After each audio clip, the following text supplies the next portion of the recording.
श्री सीतारामचंद्राभ्या नमः। वाल्मीकि रामायण बालकांड सर्ग 5 श्लोक 13 से 23 गूढ़ रहस्य और दिव्य कथा। सत्यम शिवम सुंदरम श्रीराम। श्रीमद् वाल्मीकि रामायण। श्री सहित दिनकर वंशभूषण काम बहु छवि सोहई। नव अंबुधर बरगात अंबरपीत सुर मन मोहई।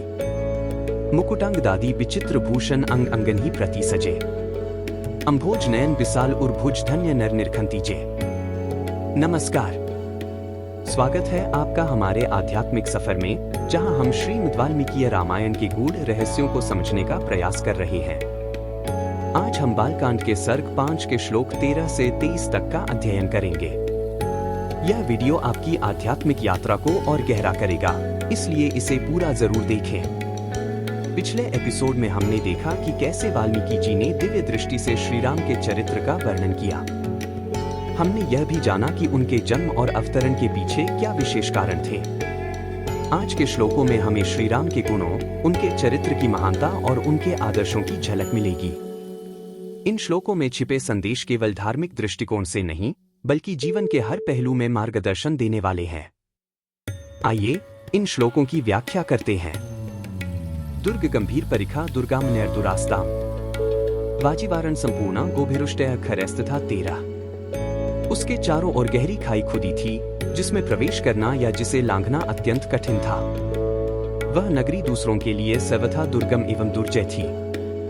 घोड़े, हाथी, गाय बैल, ऊंट तथा गधे आदि उपयोगी पशुओं से वह पूरी भरी पूरी थी। 13। सामंतराज संघैश्च बलिकर्मभिरावृताम। नाना देश निवासैश्च वणिकभिरुपशोभिताम। 14। कर देने वाले सामंत नरेशों के समुदाय उसे सदा घेरे रहते थे। विभिन्न देशों के निवासी वैश्य उस पुरी की शोभा बढ़ाते थे। 14। प्रासाद रत्न विकृतः पर्वतैरिव शोभिताम। कूटागारैश्च संपूर्णमिन्द्रस्यैवामरावतीम। 15। वहां के महलों का निर्माण नाना प्रकार के रत्नों से हुआ था। वे गगनचुंबी प्रासाद पर्वतों के समान जान पड़ते थे। उनसे उस पुरी की बड़ी शोभा हो रही थी। बहुसंख्यक कूटागारों, गुप्त गृहों अथवा स्त्रियों के क्रीड़ाभवनों से परिपूर्ण वह नगरी इंद्र की अमरावती के समान जान पड़ती थी। 15। चित्रमष्टाब्दाकारान् वर्णारिगणायुताम्। सर्वरत्न स्माकीर्णा विमानगृह शोभिताम्। 16। उसकी शोभा विचित्र थी। उसके महलों पर सोने का पानी चढ़ाया गया था, अथवा वह पूरी द्यूत फलक के आकार में बसाई गई थी। श्रेष्ठ एवं सुंदरी नारियों के समूह उस पुरी की शोभा बढ़ाते थे। वह सब प्रकार के रत्नों से भरी पूरी तथा सतमहले प्रासादों से सुशोभित थी। गोविंदराज की टीका में अष्टाब्द का अर्थ शारिफल या द्यूत फलक किया गया है। वह चौकी जिस पर पासा बिछाया या खेला जाए द्यूत फलक कहलाती है। पुरी के बीच में राजमहल था। उसके चारों ओर राजवीथियां थीं और बीच में खाली जगह थी। यही अष्टाब्दाकारा का भाव है। गृहगाढ़ाम विच्छिद्रा संभूमो निवेशिता। शालितंडुल संपूर्णामिक्षुकांडरसोदकाम। 17।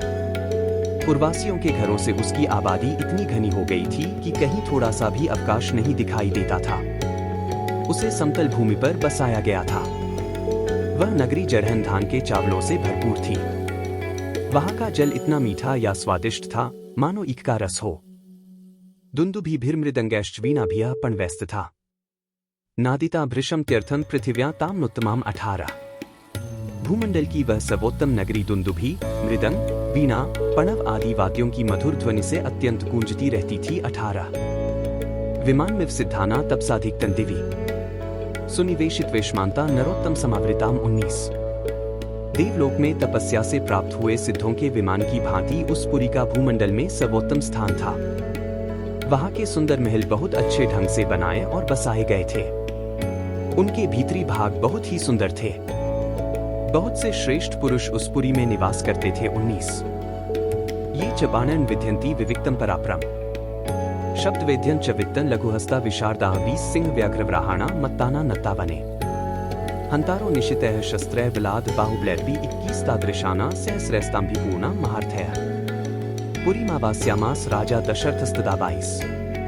जो अपने समूह से बिछुड़कर असहाय हो गया हो, जिसके आगे पीछे कोई न हो, अर्थात जो पिता और पुत्र दोनों से हीन हो, तथा जो शब्दवेधी बाण द्वारा वेदने योग्य हों अथवा युद्ध से हार कर भागे जा रहे हों, ऐसे पुरुषों पर जो लोग बाणों का प्रहार नहीं करते, जिनके सधेस्थाय हाथ शीघ्रतापूर्वक लक्ष्य वेध करने में समर्थ हैं, अस्त्र शस्त्रों के प्रयोग में कुशलता प्राप्त कर चुके हैं तथा जो वन में गरजते हुए मतवाले सिंहों, व्याघ्रों और सुअरों को तीखे शस्त्रों से एवं भुजाओं के बल से भी बलपूर्वक मार डालने में समर्थ हैं, ऐसे सहस्रों महारथी वीरों से अयोध्यापुरी भरी पूरी थी।